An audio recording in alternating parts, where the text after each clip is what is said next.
Bonjour tout le monde, c'est Théo. Petite vidéo aujourd'hui sur une notion qui est capitale, c'est l'observation des selles. Tout d'abord, si tu es devant cette vidéo, je t'invite aussi à regarder les précédentes. Sur cette chaîne, nous on parle de santé digestive. Notre objectif avec Carla, c'est de restaurer tes fonctions digestives. Et bien souvent, c'est avec, un traitement médicamenteux. Ici donc, on parle de l'observation des selles parce que c'est un signe qui est hyper important, mais c'est parmi d'autres en fait, hein.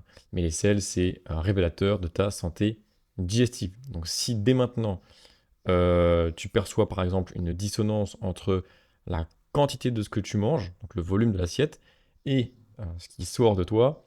Si tu constates des textures, des consistances inhabituelles ou qui alternent, des couleurs aussi, autres que marron, donc on verra, hein, ça peut être noir, ça peut être rouge, ça peut être jaune par exemple. Si la consistance varie également avec une tendance plutôt diarrhéique ou constipée, également un paramètre qui est souvent négligé, la flottaison. Voilà, si tes selles elles flottent, c'est pour une bonne raison. Et on verra en fin de vidéo d'autres paramètres qui n'ont pas vraiment de catégorie. Donc tout d'abord, la couleur. C'est le plus évident. Donc le plus simple à faire dès maintenant, c'est de disposer une couche de papier toilette juste avant d'aller à la selle. Alors oui, c'est bizarre, d'accord, mais normalement, quand on y va, ça tombe dans l'eau directement, et donc on n'a pas la chance, entre guillemets, de pouvoir les observer. Mais là, pendant un temps, ça va être fondamental, juste pour savoir à quoi elles ressemblent. Observer, hein, ça peut paraître un peu bizarre comme ça, mais c'est très révélateur. Donc la couleur de base, la couleur que tout le monde devrait avoir, c'est la couleur marron. Maintenant, elle est susceptible de varier. Alors, ça peut être par rapport à ce qu'on mange aussi, hein. Si tu as des selles noires ou rouges et que tu n'as aucun problème, pas de panique. J'ai déjà eu comme ça un cas d'un coaché, par exemple, qui s'était étonné de voir ses selles complètement noires, alors qu'il avait mangé peut-être 300 grammes de myrtille la veille. C'est tout à fait normal, d'accord? Maintenant, si a priori il n'y a pas de facteur de nourriture, hein, qui colore ce qui sort de toi, là il faut s'interroger. Et donc les selles noires et rouges, souvent c'est dû à la présence de sang ou de fer qui est oxydé. Donc là, il faut vraiment s'interroger quand il y a du sang, d'où il vient. Donc souvent, alors ça, on va l'avoir dans le cas de rectocolite hémorragique, puisque le sang, il est vraiment pas très loin, quoi, dans le rectum, hein, comme son nom l'indique, rectocolite hémorragique. Mais ça peut également être le cas si on a des ulcères, par exemple. Pour le cas des selles jaunes, ça, c'est ce qui arrive très souvent. On appelle ça donc une stéatorée. Une stéatorée, c'est une malabsorption des graisses. Les deux facteurs limitants, ça va être la bile et ça va être les enzymes. Donc la bile, elle est responsable de l'émulsification des graisses. Donc c'est pas non plus, c'est pas directement, c'est dans le métabolisme des graisses, d'accord, mais c'est pas grâce à la bile qu'on va les absorber. Ça, c'est différent encore. Cependant, la bile a quand même son rôle à jouer là-dedans. Donc si on a des selles qui sont jaunes, il faut s'interroger sur la santé de son foie et également l'activité de ces lipases. Les lipases, donc les enzymes qui permettent de dégrader efficacement les lipides. Lipases donc qui sont buccales ou pancréatiques. Donc ici quand même on a pas mal d'organes mis en jeu, et respecter son myote buccal, ça commence par exemple par ne pas utiliser de bain de bouche, pas de dentifrice avec plein de fluor et plein d'éléments chimiques qui sortent de je ne sais où. Ça commence par manger non transformé, ce genre de choses. Les selles vertes, en fait, elles prennent la couleur de la bile. Donc, quand les selles sont vertes, c'est qu'il y a potentiellement un excès de bile dans les selles. Sachez que la bile, elle est recyclée, mais il y a une partie de la bile, de l'ordre de 5%, qui est évacuée par les selles. Si ces selles sont vertes, c'est que le transit est rapide et que une trop grande proportion de bile se retrouve dans les selles. Donc pareil, ça c'est dépendant, encore une fois, du foie. Donc on part des selles et on se dit que ouais, c'est le transit qui va mal. Et beaucoup de gens en fait font l'erreur de chercher euh, qu'est-ce qui cloche au niveau intestinal, alors qu'en fait c'est dans le foie que ça se passe. Quand les selles sont grises, blanches, c'est plutôt mauvais signe. Là, c'est qu'on a une absence de bile. Ça peut être très très passager, attention, mais si c'est vraiment blanc tout le temps, ce qui est le cas en cas d'obstruction des voies biliaires, eh bien pour le coup, c'est beaucoup plus grave. Donc les selles noires et rouges, en vérité, c'est plutôt relatif à l'état des muqueuses. Jaunes, vertes et blanches, on a vu que ça dépendait plutôt du foie, du pancréas et de la bouche. Donc finalement, c'est pour moi encore une démonstration de plus qui montre que Les problèmes digestifs, c'est bel et bien sur un système. Voilà. Le système digestif, c'est un système de relais. On l'a déjà vu avant, hein, mais ça fait totalement écho à ce schéma. Ce qui ne marche pas ici se répercute là, donc là c'est l'estomac, qui lui-même altère ceci, là c'est l'intestin grêle, fermente là-bas, là c'est le côlon, et se voit ici. Dans l'exemple, par exemple, de digestion des graisses, admettons que, voilà, dans mon microbiote buccal, j'ai une dysbiose en fait de mon biote buccal, donc un dysfonctionnement de mes lipases buccales, l'activité des lipides non digérés correctement reviendra à la charge de l'estomac qui a lui-même ses propres lipases, ce qui viendra d'ailleurs le surcharger, alors que bah il a juste autre chose à faire. Normalement, c'est pas censé arriver comme ça. Et également, ça va contraindre le pancréas et le foie de moduler leur activité biliaire et également enzymatique pour les lipases pancréatiques. Donc ça vient leur infliger, encore une fois, une tâche supplémentaire. Et s'ils ne sont pas capables de l'assurer correctement, eh bien les graisses ne sont pas correctement digérées et ça se retrouve, enfin ça se voit en tout cas, euh, par la porte de sortie. Donc ça, je le répète pour vraiment que tout le monde le comprenne, on parle bien de système digestif. On n'est pas en train de se focus sur l'intestin, hein. Le système digestif, c'est une usine et il n'y a que des réactions en chaîne. Je reviens donc sur l'observation des selles. Et le deuxième critère, ça va être la flottaison. Donc la flottaison, est-ce que ça flotte ou pas? Il y a en général deux explications possibles. Soit ce sont des graisses, donc sous forme de petites bulles, voilà. Et donc, vous savez que le gras, donc c'est moins dense que l'eau. Naturellement, si on met une substance grasse dans un verre d'eau, eh bien, ça va former des petites bulles et elles vont commencer avec le temps à flotter à la surface. C'est le même système ici. Ces petites bulles qui sont moins denses que l'eau feront que vos selles vont flotter. Mais il y a une autre explication à ça, c'est la fermentation, parce que cette fois, c'est pas des particules de graisse qu'on a dans les selles, ce sont des particules de gaz. Et le gaz également est plus léger que l'eau, et donc, pouf, ça flotte. Ces particules de gaz peuvent provenir de protéines qui sont non digérées. Donc, ça, vidéo sur l'estomac, hein, qui va suivre également. Mais les protéines non digérées, souvent, c'est au niveau de l'estomac qu'on trouve l'explication. Les graisses et le foie, comme on a vu, ou alors la présence de fibres. D'une manière ou d'une autre, les fibres ne sont pas digérées totalement. Les fibres, par nature, elles sont totalement indigestes. C'est pas un reproche ou quoi, hein. C'est juste que les fibres sont indigestes.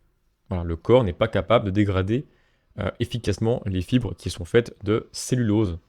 Bien souvent, donc, s'ensuit une fermentation qui va engendrer de la part des bactéries des gaz qui se retrouveront dans les selles qui flotteront à leur tour dans l'eau des WC, et c'est ça qu'on pourra voir. Donc pareil, la flottaison, c'est un paramètre à mettre dans un contexte, et il faut voir l'assiette de la personne. Si dans cette assiette, dans le menu de la personne à la semaine, il y a une diète qui est très très faible en lipides, que les selles ne sont pas jaunes, admettons que les selles, voilà, elles soient brunes, donc normal, classique, mais qu'elles flottent, on peut déjà potentiellement exclure, je dis pas que c'est systématique, hein, mais on peut déjà mettre de côté en tout cas la piste des graisses qui font que les selles flottent. Et donc on va s'interroger sur les protéines et les fibres. Au vu de l'assiette de la personne qui mange et protéiné et fibreux, on se dit ok d'accord, ça peut être une des deux pistes. Mais fort heureusement, on a d'autres paramètres qui vont nous permettre de savoir qui des protéines et des fibres font flotter les selles, ce qu'on appelle des signes. Les signes cliniques, par exemple, si la personne qui vient nous voir, elle témoigne de reflux gastrique, de fermentation directement après les repas, d'odeur, donc l'odeur de soufre, par exemple, dans les gaz, ou dans les selles, donc ça sent l'œuf pourri, hein. Je dis le soufre hein, pour rester pro, mais en vrai ça sent l'œuf pourri, hein, ça pue vraiment l'œuf pourri. Eh bien, cette piste de protéines non digérées est plutôt intéressante. C'est pas qu'on exclut les fibres, c'est que la flottaison, elle est en grande partie peut-être due aux protéines non digérées. Et donc, c'est un problème qui concerne en grande partie l'estomac. C'est comme ça, en fait, qu'on parvient à remonter un petit peu l'enquête dans l'autre sens. C'est en prenant en compte tous ces signes-là et on remonte le problème à la source. C'est exactement ce qu'on fait, nous, dans notre coaching. On demande aux gens qui nous suivent, qui nous font confiance, de remplir un carnet d'auto-analyse avec tout un tas de critères. Ici, on parle des sels, donc je mets en lumière celui-là. Quand on demande sel, fréquence, consistance, couleur, 1 par jour, molle, jaune foncé. Et de cette manière-là, nous donc on fait des suivis sur 90 jours, donc on a 90 occurrences, on a 90 jours d'évolution, pardon, sur les sels. Donc on est à même de pouvoir vérifier l'évolution de la personne. Et c'est mis en lien avec d'autres paramètres. Hydratation, mastication, une description des mots, donc ça c'est vraiment général, l'énergie de la journée, le stress, l'exposition à la lumière, le sommeil, libido, activité physique, qualité de peau et poids. Et évidemment, là c'est pas écrit, mais il y a les repas. Hein. Qu'est-ce qu'il a mangé au repas 1, 2, 3, 4 ou 5, hein, ça dépend. Donc, plus on a de paramètres, plus l'analyse elle va être précise et fine. Donc je reviens sur mes selles. Également, hein, comme on l'a vu juste avant, hein, brièvement, la consistance. La consistance, pareil, c'est hyper important. Parce que grosso modo, plus le transit est lent, plus les selles vont être dures, plus il est rapide, plus elles vont être liquides. Donc on a un lien direct en fait entre consistance et vitesse de transit. À quoi ça sert de savoir ça? Un transit qui est trop rapide, c'est malheureusement beaucoup de nutriments qui sont mis à la poubelle. Enfin, en l'occurrence, aux toilettes. Le corps a besoin d'une durée certaine hein, de passage dans l'intestin pour que les nutriments soient correctement absorbés. C'est trop rapide, bah justement ça passe beaucoup trop rapidement, et donc le corps n'a pas le temps d'effectuer cette absorption de nutriments efficacement. Et donc on perd beaucoup de choses. Et en plus de ça, normalement le côlon il est chargé de réabsorber tous les liquides dans la nourriture, ce qui participe entre autres à une bonne hydratation. Mais quand on a une diarrhée chronique, que ça ne sort pas, eh bien tout ce qui sort de nous c'est donc des déchets, de l'eau et des nutriments qui ne sont pas absorbés. Et donc, en fait, on se déshydrate et en plus de ça, on perd beaucoup de nutriments. Donc, en fait, on se dénutrit et on se déshydrate parce qu'on a un transit qui est trop rapide. Donc, la priorité est pareil. Hein, le transit, souvent, c'est un facteur limitant de beaucoup de choses. J'ai des gens qui viennent me voir parfois hein, en DM Instagram juste pour me demander une indication pour faire une perte de poids, ce qui n'est pas du tout mon registre hein, d'ailleurs. Mais souvent, je leur dis, ok, tu veux perdre du poids, mais à l'heure actuelle, ton contexte clinique, c'est quoi? Il y a des gens qui veulent perdre du poids, mais ils ne se rendent pas compte derrière qu'ils ont des diarrhées chroniques. Et pour eux, c'est pas un problème. Sauf que perdre du poids, c'est une chose, et pour moi, la priorité, elle est vraiment ici. La perte de poids est un objectif, ça, je dis pas le contraire, hein, mais quand on est en train de se déshydrater et de se dénutrir, je pense que le premier problème à résoudre, c'est pas la perte de poids. Le problème 1 à résoudre, c'est d'abord avoir un transit correct. À l'opposé de ça, directement, c'est donc le transit ultra lent, parce que le côlon a largement le temps de réabsorber les liquides, mais en excès, à tel point que les selles sont extrêmement sèches. Ce qui peut d'ailleurs occasionner, hein, vu que les selles sont très sèches, elles sont dures à évacuer, et comme c'est dur à évacuer, ça peut irriter, par exemple, la paroi anale, voilà, ou même dans le rectum en fait, et donc faire saigner ces muqueuses. Et ça, on le verra s'il y a du sang dans les selles, par exemple. Un transit qui est beaucoup trop lent, c'est donc, alors c'est pas, on parle pas de bol alimentaire ici maintenant, mais c'est donc des selles qui transitent trop longuement. Donc, ouais, je me répète, mais comme c'est trop long, eh bien, il y a des bactéries qui vont fermenter nos propres selles. Et oui, parce que c'est pas censé rester aussi longtemps. Donc, les bactéries fermentent nos propres selles, ce qui va occasionner des gaz. Et comme ça occasionne des gaz, ça peut flotter. Donc là, je ne l'ai pas écrit en fait, mais j'aurais pu écrire ici constipation. Donc vous voyez comment on peut croiser les signes pour retrouver un peu la source du problème. On a également un lien donc, entre fréquence et volume. Je l'ai évoqué au tout début de la vidéo. Alors concrètement, c'est quoi la fréquence de selle idéale? Bon, selon les définitions de santé normalement classiques, hein, c'est entre 3 par jour et 3 par semaine. Donc autant vous dire que c'est ultra large. Et entre 3 par semaine et 3 par jour, ce qui fait environ 21 fois par semaine. Pourquoi j'ai mis 31 ici, j'en sais rien. Donc entre 3 selles par semaine et 21 selles par semaine, il y a quand même un sacré gouffre. La fréquence, donc, elle peut être modulée par rapport à la vitesse de transit. Donc forcément, un transit très rapide fera qu'on ira à la selle tout le temps. Autre facteur important, c'est la quantité. Donc ça, pareil, je vous invite à me montrer, à m'envoyer vos assiettes. Mais il y a beaucoup de gens qui ne mangent pas en quantité suffisante, mais pourtant qui pensent que si. Je pourrais vous montrer nos assiettes à Carla et moi.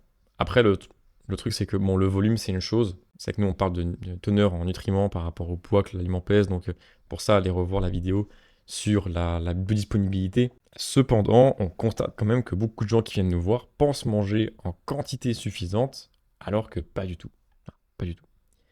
Également, la présence de résidus. Les résidus, c'est ce qui est fibreux, en fait, c'est ce qui n'est pas digéré. Peut-être que ceux qui ont fait des coloscopies, par exemple, savent ce que c'est. Les régimes sans résidus, c'est des régimes sans fibres. Voilà. Et souvent, le transit est parfait, d'ailleurs, quand on fait un régime sans résidus, bizarrement. Mais donc, ça dépend de ça. Si on mange très résiduel, ça ne se dit pas, mais vous voyez ce que je veux dire. Donc, s'il y a beaucoup de résidus, naturellement, le volume de sel va augmenter. Et donc, la fréquence va augmenter aussi. La motilité, ça fera l'objet d'une vidéo spéciale sur la motilité intestinale et le complexe moteur migrant. La motilité, c'est ça en fait, c'est le péristaltisme. C'est donc faire transiter de la matière d'un point A à un point B. Là, c'est l'estomac, ça c'est l'œsophage, hein, mais on s'en fout, c'est pareil pour l'intestin. Donc faire transiter le bol alimentaire ici, d'un point A à un point B, via des contractions musculaires successives, comme ça. Si ce péristaltisme n'est pas, alors soit il est complètement défaillant, hein, soit il n'est pas assez stimulé, eh bien, ça ralentit naturellement le transit du bol alimentaire du point A au point B. Voilà. Ça peut être l'inverse aussi, hein, quand on a une très très forte motilité intestinale, ce qui est le cas des fibres en fait, les fibres insolubles, même je précise, les fibres insolubles, comme elles ne sont pas digérées par notre système digestif, eh bien, elles viennent irriter la paroi intestinale. Et en réaction à cette irritation, le muscle de la paroi se contracte. Donc, effectivement, quand on mange fibreux, ça stimule le transit, parce que ça stimule le péristaltisme, parce que la muqueuse, elle est irritée, parce que la fibre, elle n'est pas digeste. Donc dans les faits, oui, ça marche. Après, est-ce que c'est une solution? À vous de me le dire. Pour moi, c'est non en fait, hein. Parce que s'irriter la paroi intestinale volontairement pour stimuler un transit, eh bien c'est un gros vecteur de porosité intestinale qui a également sa propre vidéo. Donc vous verrez ce que ça engendre. Souvent beaucoup d'intolérance et ce genre de choses, tout ce genre de joyeuseté. Mais pour moi, ce n'est pas une solution, hein, bien évidemment. Donc ça, c'est ce qui va donc influencer la fréquence pour le volume. Donc forcément, les deux sont forcément liés, hein. Le volume des plats, l'absorption aussi, très intéressant. Pareil, allez voir la vidéo sur comment assimiler, absorber, réparer les muqueuses aussi intestinales. Mais si on n'absorbe rien, comme avec l'exemple des graisses qui ne sont pas correctement assimilées, hein, et digérées et absorbées, si on n'absorbe rien, ça rentre par un trou, ça ressort par l'autre. Alors, pas tel quel, sauf certains aliments, hein. Vous pourrez par exemple faire un test qui est très, très, très facile, le test des graines de lin. Parce qu'en fait, les graines de lin, elles ressortent telles quelles, hein. Voilà. Et ça permet de savoir combien de temps le transit dure. C'est un test qui peut être fait, hein. Voilà, à un temps T, vous prenez une petite cuillère de graines de lin, et après vous mettez une échelle de temps, et vous constatez dans vos selles au bout de combien de temps elles ressortent. Et vous aurez plus ou moins votre vitesse de transit. Donc moins on absorbe, plus on rejette, ça c'est évident.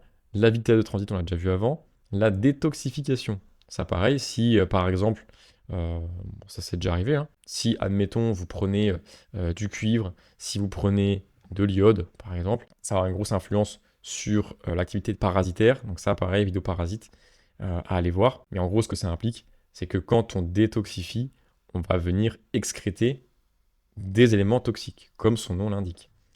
Donc quand on entreprend une détox de métaux lourds, quand on entreprend un protocole pour les parasites, tout ce genre de choses, une notion qui, enfin en tout cas une thématique qui est assez intéressante. Pour les femmes qui ont un excès d'œstrogène, eh bien la détox d'œstrogène, alors je mets des gros guillemets parce que c'est pas vraiment une détox, en tout cas l'excrétion d'œstrogène en excès, elle utilise en partie les fibres comme matrice pour les emprisonner. Donc naturellement, quand on veut excréter des oestrogènes en excès, eh bien ça va induire une consommation de fibres dans l'assiette, et donc bah, forcément, on l'a vu avant, ça va influencer le volume. Donc les résidus, les fibres en question, le péristaltisme plus, donc ça c'est quand il est ultra stimulé, ou les médicaments, beaucoup de médicaments vont altérer la muqueuse intestinale, et jouer sur quasiment tous ces paramètres-là. Pour cela, allez voir les vidéos sur les médicaments spécifiques, donc antibio, antidépresseurs, anti-inflammatoires et anti-acides. Mais les médicaments, par exemple, la diarrhée post-antibio, elle est hyper connue. C'est même un symptôme qui a son propre nom, hein. On a également d'autres paramètres qui n'ont pas trop de catégories. Donc moi, j'appelle ça catégorie autre. C'est le mucus, par exemple. Si on a du mucus dans des selles, alors oui, là, ça devient un petit peu dégueulasse, je vous l'accorde. Mais par exemple, quand on entreprend, voilà, quand on veut se débarrasser, par exemple, d'un candidat albican, qu'on vient prendre des compléments alimentaires ou avoir une diète ajustée pour tuer le candidat. D'ailleurs, il y aura une vidéo par rapport à ça. Mais avant de tuer le candidat, il faut d'abord casser, on appelle ça un biofilm. Donc le candidat est une levure. Cette levure, elle prolifère en vous, mais pour se protéger, elle va développer un biofilm, une sorte de bouclier. Donc avant de tuer un candidat, il faut d'abord casser le biofilm. Tous ceux qui ont une candidose et qui matent cette vidéo, assurez-vous quand même de bien casser les biofilms. C'est vraiment hyper important. Et si c'est pas fait, allez voir la vidéo spéciale sur le candidat. Donc admettons, on casse les biofilms, qui ressemblent en fait à du mucus, eh bien ça va se retrouver dans les selles. Donc oui, c'est dégueu, mais c'est comme ça. Voilà. On va avoir du mucus dans les selles. Les odeurs, on l'a un peu évoqué, avec les protéines non digérées. Texture huileuse, en vérité, c'est pareil avec la mauvaise digestion des graisses. Et le sang, on l'a déjà évoqué aussi. Donc la conclusion de tout ça, c'est, mais qu'est-ce qu'il faut faire? Comme d'habitude, ça dans toutes les vidéos je le dis, chercher la cause de la cause, car les selles sont un miroir parmi d'autres. Tout à l'heure, j'ai dit, voilà, admettons, on a une personne qui mange extrêmement fibreux, elle a une diète qui est plutôt voilà, végétale. Et pourquoi elle mange comme ça? Parce que, admettons, elle a peur des graisses. Alors c'est un vrai cas, hein. Donc ce qui veut dire qu'on a une personne voilà, qui va avoir peur du gras. Et donc, en réaction à cette peur du gras, parce qu'on lui a dit que le gras, bah, c'était mal, par exemple, voilà, il fallait éviter, et bien, en réaction à cette peur du gras, elle se tourne donc vers un régime majoritairement végétal, pas à 100%, avec donc une part de produits animaux plutôt maigres, donc comme la viande blanche par exemple, et de la viande rouge, pas trop souvent, et l'autre part de ce qu'elle mange, c'est végétal et très peu gras. Naturellement, donc, on va avoir une mauvaise résilience aux graisses, ce qui fait que bah, au moindre excès de lipides, ça va se voir directement et ça va se manifester par une diarrhée, hein, parce que la personne n'est pas entraînée, entre guillemets. Le corps, il est partisan du moindre effort, hein. Donc s'il n'a pas de raison de sécréter des lipases et de la bile en proportion par rapport à l'afflux de graisse, il ne le fera jamais, hein. Tout process dans le corps coûte de l'énergie. Donc si vous mangez pas gras, votre foie n'a aucune raison de sécréter un max de bile comme le ferait quelqu'un en cétogène, par exemple. Moi, à titre personnel, par jour, je mange à peu près 200 grammes de fromage, 100 grammes de beurre, des œufs, des viandes grasses, etc. Donc, ma bile, elle est vraiment stimulée à fond, comparativement à un végétarien qui aurait une répartition de sa diète bah, très pauvre en graisse, forcément très riche en glucides, hein, parce que bah, c'est comme ça, c'est inhérent au régime végé, et un peu protéiné, eh bien, on n'aura pas du tout la même activité biliaire. Et c'est normal en fait, hein. Ce qui fait que le corps, il est moins résilient dans un profil végé à un afflux de graisse. Donc admettons, voilà, la personne, elle mange très peu gras, protéiné moyen, et plutôt glucidique, mais extrêmement fibreux, parce que bah, la diète végé, elle est composée de végétaux, donc forcément, il y a des fibres avec. Et elle vient nous voir en nous disant, ouais, je comprends pas, je ballonne, je gaze, peu importe ce que je fais, j'ai beau changer d'alimentation, j'ai beau revoir l'assiette, changer les proportions, changer le timing, changer les aliments, tout faire, hein, j'ai beau tout essayer, malheureusement, ça gonfle tout le temps, ça gaze tout le temps, et mes selles elles sont dures tout le temps, j'arrive pas à comprendre pourquoi. Donc évidemment, on va lui poser plein de questions sur comment il mange, quelles sont ses habitudes de vie, etc. Mais si on s'en fie uniquement à l'observation des selles, il y a de très fortes chances pour que, niveau couleur, ce soit pas trop anormal, mais en tout cas, on risque de retrouver des signes qui sont, franchement, bah, assez prévisibles, hein. Des selles brunes, ça fermente, ça sent, qui sont plutôt dures, plutôt voilà, difficiles à évacuer, avec un assez gros volume, donc un transit plutôt fréquent, et également, on l'a évoqué juste avant, les odeurs. Donc on peut relier des signes comme ça pour... Alors c'est pas pour trouver la cause, hein, parce que évidemment les selles c'est un signe parmi d'autres, mais ça nous aide en tout cas à étoffer l'analyse. D'où le carnet qu'on demande de remplir aux gens. Ensuite, ne pas sauter sur le premier conseil venu. Et oui, pour ceux qui ont un transit très très lent, on pourrait dire bah mange plus gras en fait. Voilà, mange plus gras et tu verras, ça va revenir. C'est vrai, mais tu pourrais manger plus fibreux aussi, hein. Hein, les fibres également stimulent le transit. Alors, pour moi, pas de la même manière, hein, mais ça existe. Mais si notre biote, c'est une empreinte digitale, hein, c'est très personnel. Si notre système digestif, il n'est pas apte à recevoir un afflux de graisse et de fibres, ça ne marchera pas. Voilà. Tout ce qui va se passer, si vous vous dites, ok, Théo, il me dit de manger beaucoup plus gras, vous allez le faire, et bim, chiasse. Pourquoi? Parce que déjà, il faut pas aller trop vite, mais parce qu'il n'y a pas que ça en fait qui compte. Les selles, c'est vraiment un signe parmi plusieurs autres. C'est hyper important de prendre le temps de tout poser sur papier pendant quelques temps. Pareil pour les fibres, il y a des cas où ça va être utile. Moi, je mange très peu fibreux, ok, mais pour des personnes, ça peut être utile de manger plus ou moins fibreux par rapport à moi, ou par rapport à Carla, ou par rapport à n'importe qui. C'est toujours individualisé, c'est hyper important. Donc l'assiette à moduler, bien évidemment. Après, donc, comment, par quoi je commence, etc. Et bien là, je viens de vous dire, c'est beaucoup de recherche. Nos vidéos sont là aussi pour vous guider par rapport à ça. Mais sinon, c'est beaucoup de recherche. Sinon, nous, on est là pour vous aider. Et enfin, moduler l'hygiène de vie globale. Il y aura une vidéo sur le sport, il y en aura une sur le stress, il y en aura une sur le sommeil, sur comment ces paramètres-là influencent votre transit. Mais le sport, par exemple, ça vient très très bien moduler le péristaltisme, par exemple. Le sport, surtout ceux à percussion, donc là où vous sautez en fait. Le stress, chronique en l'occurrence, ça vient complètement ralentir votre transit. Voilà. Quand votre corps est en danger, il pense d'abord à fuir. Hein. Il ne pense pas à s'arrêter à tout bout de champ pour aller déféquer à droite à gauche. Parce que déféquer en pleine nature, vous dites bien que s'arrêter pour déféquer, c'est très vulnérable. Parce qu'on est arrêté, on est posté, on ne peut plus bouger pendant quelques secondes. Donc c'est très contraignant. Et ça, le corps sait très très bien. Et donc naturellement, quand il y a un stress permanent en bruit de fond, le corps va bloquer votre transit pour que vous puissiez vous sortir, vous extirper de cette situation stressante. Mais comme c'est un stress chronique, et que ça, c'est un problème actuel, on en reparlera, hein, contrairement à un stress qui est aigu, un stress aigu, il vient une fois, et c'est plutôt violent, alors qu'un stress chronique, il est tout le temps là. Il est moins intense, mais il est tout le temps là, en bruit de fond. Et malheureusement, un stress chronique, sur le long terme, c'est 10 000 fois plus dévastateur qu'un stress aigu. Et enfin, le sommeil, donc un sommeil qui est dérégulé, ça vient induire donc une modulation de pas mal d'hormones. Hormones qui vont gouverner votre transit, entre autres. Et ça, on en parlera dans la vidéo en question. Donc voilà concrètement comment on peut déduire ce qui se passe en nous en observant ce qui sort de nous, ce qu'il y a hors de nous. Donc ça, c'est hyper, hyper intéressant. C'est un signe parmi d'autres. Pour ceux qui voudraient s'aventurer à reproduire un carnet, sachez que moi, je vous en donne un à remplir directement. Il est vierge, vous pouvez faire ce que vous voulez avec.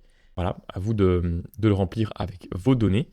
Mais sachez en tout cas, pour ceux qui sont intéressés par un accompagnement, que ce carnet-là, on le demande tous les jours. C'est important, il faut vraiment remplir ce carnet tous les jours. Et nous, lors de nos bilans chaque semaine, on fait une review de votre carnet.